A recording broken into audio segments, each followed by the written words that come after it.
Hi, Fabio. Let's take a look at this latest set of essays you've sent us. Domestic international travel. This is a discuss the advantages and disadvantages um, type of question. So let's see what you said. Experts throughout the developed and undeveloped world have. Why does it have? Because your subject is experts. Okay? So have been debating over the current trend of traveling locally or worldwide. Some believe that there are some disadvantages in traveling. However, I personally agree that there are several benefits. This essay will discuss the advantages and drawbacks of taking some time off or traveling for business to visit another city or country using examples from the UK government and to demonstrate points and prove arguments. Okay, good. On the one hand, there is ample evidence that traveling brings mental.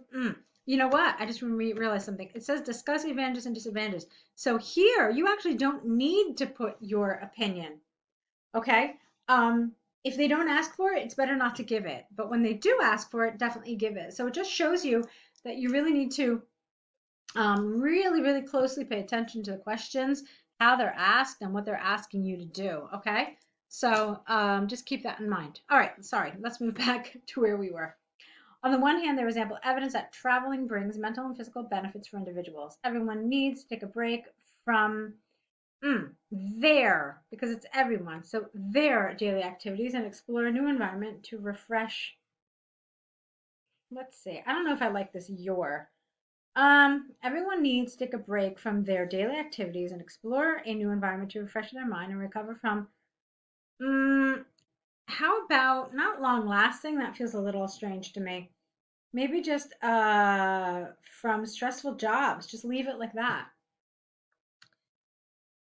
Okay.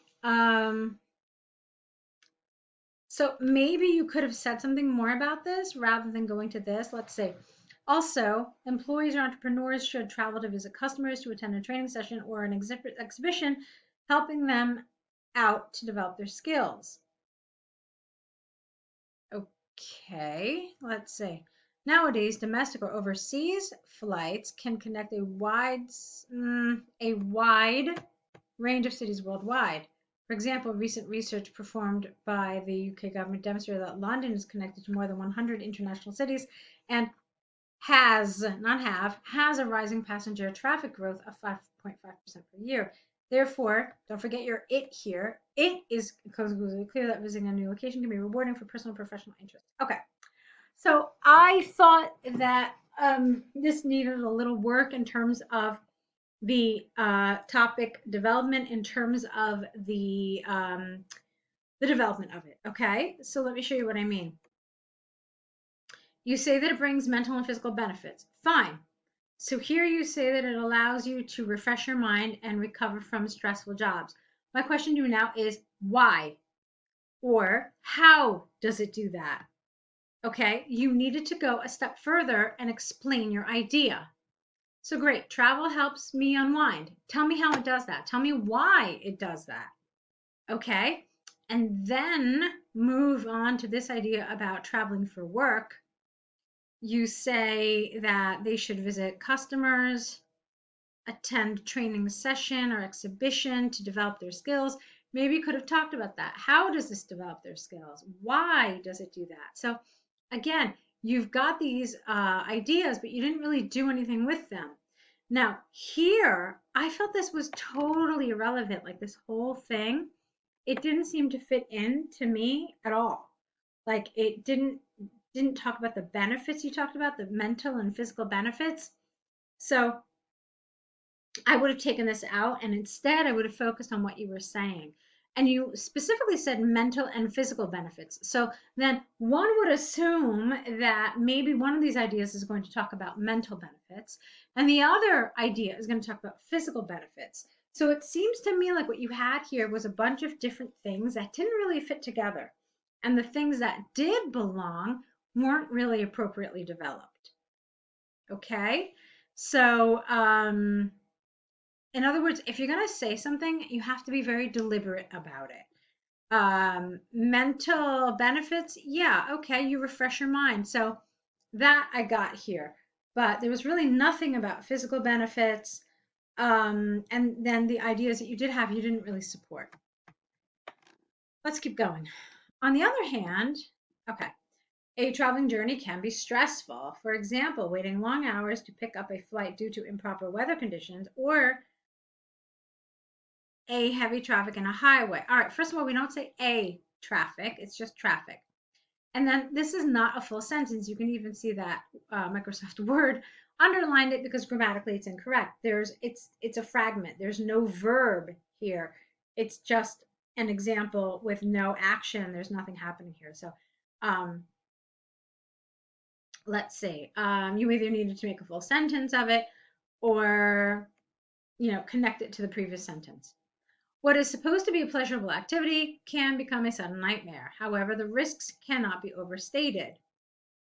We never know what could happen in a journey, but some risks can be mitigated. For instance, we should try to avoid traffic jams or initiate a car. I don't understand that. Initiate a car. How do you do that? Traveling in rush hour. No S there. In addition, relaxing and enjoying such moments is recommended. Yeah, it doesn't sound right to say are.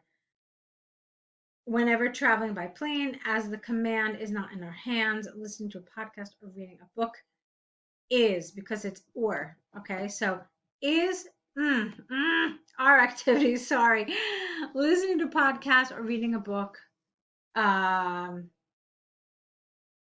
Sure, are activities that mitigate. Get rid of the S. Anxiety. Okay.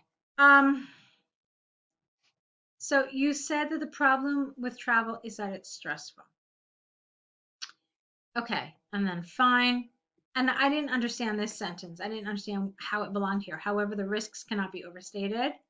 I didn't understand that. Maybe it was the however, which seemed strange to me. I think you were just basically adding. So however didn't really fit. It should just have been something more like a furthermore, the risks of travel cannot be overstated.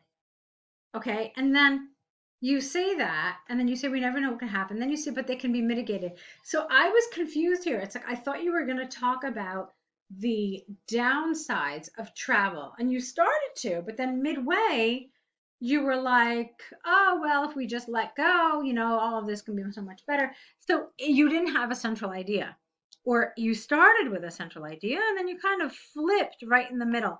So I didn't like that. So both of these paragraphs for me had some big problems with task achievement, with the way you developed the topic within those paragraphs. From the arguments and examples given, I firmly believe that the sense of adventure should be present in every person. Nice. Traveling brings joyful, not joyfully, because you're describing a noun, so you need an adjective. Brings joyful moments that become marks in our mind. Every single unpredicted situation will not overcome the benefits of visiting another village, city, or country. The local food taste and culture will definitely pay off. All right. I don't love this last sentence because you never really talked about this anywhere in your essay. So I feel like you're just introducing something new here, and the conclusion is not a place for you to do that.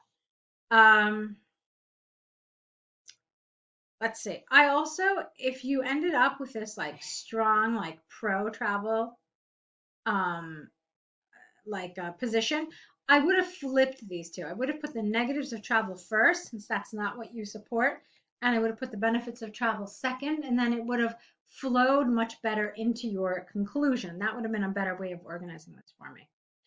And that's typically what we do. We put the side that we support at the bottom, close to the conclusion. All right, so quite a bit of information in this essay. Let's take a look now at your task one. Okay, so your letter to your friend, let's see what you wrote. Dear Tomas, I am writing to you because I have some interesting news. I have resigned from my previous job because my tasks were not fulfilling my expectation. In addition, the company culture was not as I initially expect. For example, there was a lack of communication between employees, and in general, we could not be heard and give an opinion.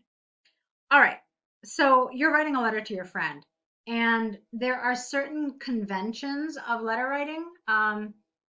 Well, there are conventions when we're writing formal letters, and there are other conventions when we're writing informal letters. one of the things that we do when we write an informal letter is we start with a greeting, some sort of pleasantry, some sort of how are you? Or it's been ages since we've spoken. Or gosh, it was so great to see you last week. Okay, so some sort of nicety that sets the tone that makes us feel like you're talking to a friend and not, just like a business associate or something. That's what this felt to me. It felt way too formal. So we wouldn't do this. We wouldn't say I'm writing to you because I have some interesting news. So let me again just give you some suggestions.